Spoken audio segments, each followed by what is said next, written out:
पहले द्वार के समान उसमें से भी ऊष्मा निकलने लगी, पर उसने उसकी परवाह नहीं की। वो अश्रु रत्न पर सवार हो शीघ्रता से आगे निकल गया। देवों की सहायता से उसकी समस्त सेना भी कुशलता पूर्वक आगे निकल गई। इस प्रकार सेनापति समस्त सेना के साथ विजयार्धगिरी की तट वेदिका को पार कर सिंधु नदी की पश्चिम वेदिका के तोरण द्वार से म्लेच्छ खंडों में जा पहुंचा। वहां उसने घूम घूम कर समस्त म्लेच्छ खंडों में चक्रवर्ती का शासन प्रतिष्ठित किया।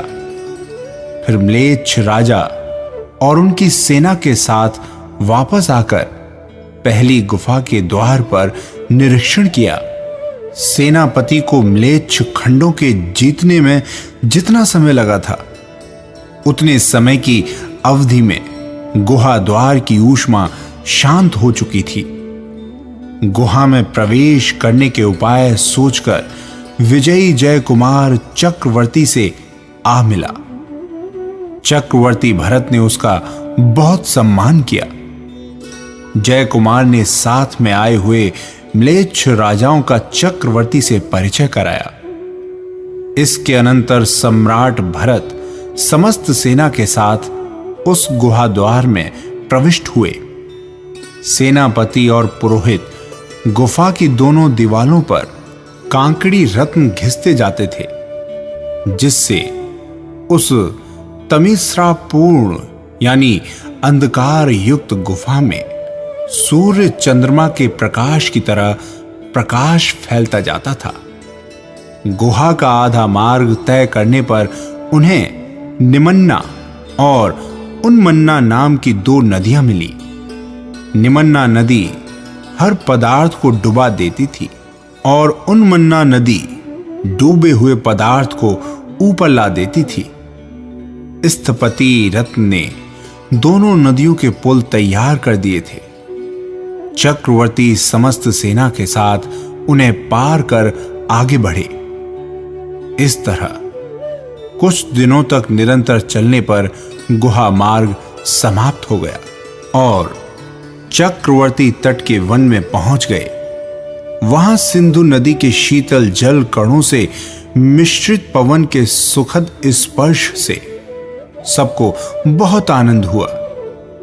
तटवन की मनोहरता से प्रमुदित होकर चक्रवर्ती ने कुछ दिनों तक वहीं पर विश्राम किया। भरत की आज्ञा पाकर सेनापति जय कुमार ने पश्चिम की तरह पूर्व खंडों में घूम घूम कर उनका शासन स्थापित किया। जब जय कुमार लौटकर वापस आए, तब चक्रवर्ती ने उनका खूब आदर सत्कार किया। अब चक्रवर्ती समस्त सेना लेकर मध्यम खंड को जीतने के लिए चले।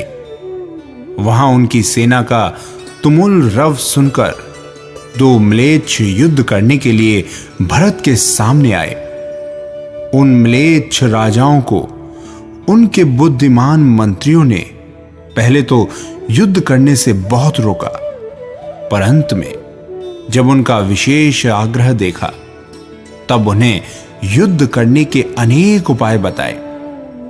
मंत्रियों के कहे अनुसार म्लेच्छ राजाओं ने मंत्र बल से नाग देवों का आह्वान किया। नागदेव मेघों का रूप बनाकर समस्त आकाश में फैल गए और लगे चक्रवर्ती की सेना पर मूसलाधार पानी बरसाने। पानी बरसते समय ऐसा मालूम होता था मानो आकाश के फट जाने से स्वर्ग गंगा का प्रबल प्रवाह ही वेग से नीचे गिर रहा हो। जब चक्रवर्ती की सेना उस प्रचंड वर्षा से व्याकुल होने लगी, तब उन्होंने ऊपर छत्र रत्न और नीचे चर्म रत्न की स्थापना कर उसके बीच में समस्त सेना के साथ विश्राम किया। लगातार 7 दिन तक मूसलाधार वर्षा होती रही।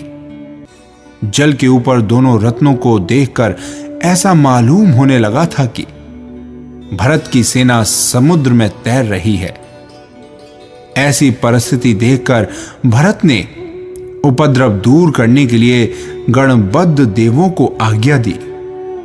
गणबद्ध देवों ने अपनी अप्रतिम हुंकार से समस्त दिशाएं गुंजा दी। उसी समय बहादुर जय कुमार ने दिव्य धनुष लेकर बाणों से समस्त आकाश को भर दिया और सिंहनाद से सब नागों के दिल दहला दिए। वे डर कर भाग गए, जिससे आकाश निर्मल हो गया और उसमें पहले की भांति सूर्य चमकने लगा। भरत ने जय कुमार की वीरता से प्रसन्न होकर उसका मेघेश्वर नाम रखा और उपद्रव दूर हुआ समझकर छत्र रत्न का संकोच किया। जब नागदेव भाग गए तब म्लेच्छ राजा बहुत दुखी हुए, क्योंकि इनके पास चक्रवर्ती की सेना के साथ लड़ने के लिए और कोई उपाय नहीं था। अंत में हार मानकर वे चक्रवर्ती से मिलने के लिए आए। साथ में अनेक मणि, मुक्ता आदि का उपहार लाए। सम्राट भरत म्लेच्छ राजाओं से मित्र की तरह मिले।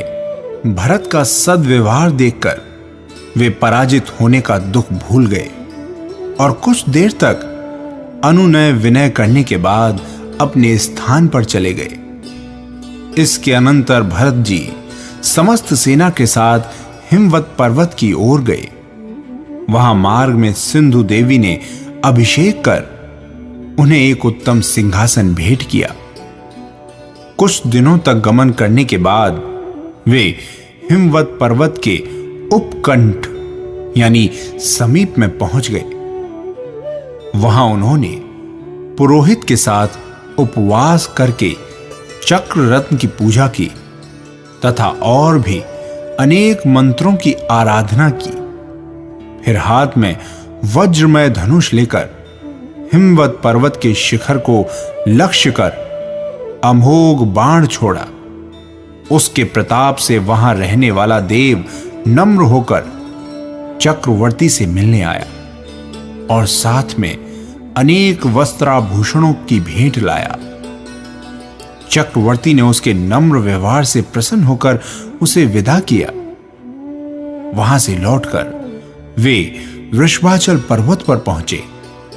वो पर्वत श्वेत वर्ण का था, इसलिए मालूम होता था मानो चक्रवर्ती का एकत्रित यश ही हो। सम्राट भरत ने वहां पहुंचकर अपनी कीर्ति प्रशस्ति लिखनी चाहिए, पर उन्हें वहां कोई ऐसा शिलातल खाली नहीं मिला जिस पर किसी का नाम अंकित न हो।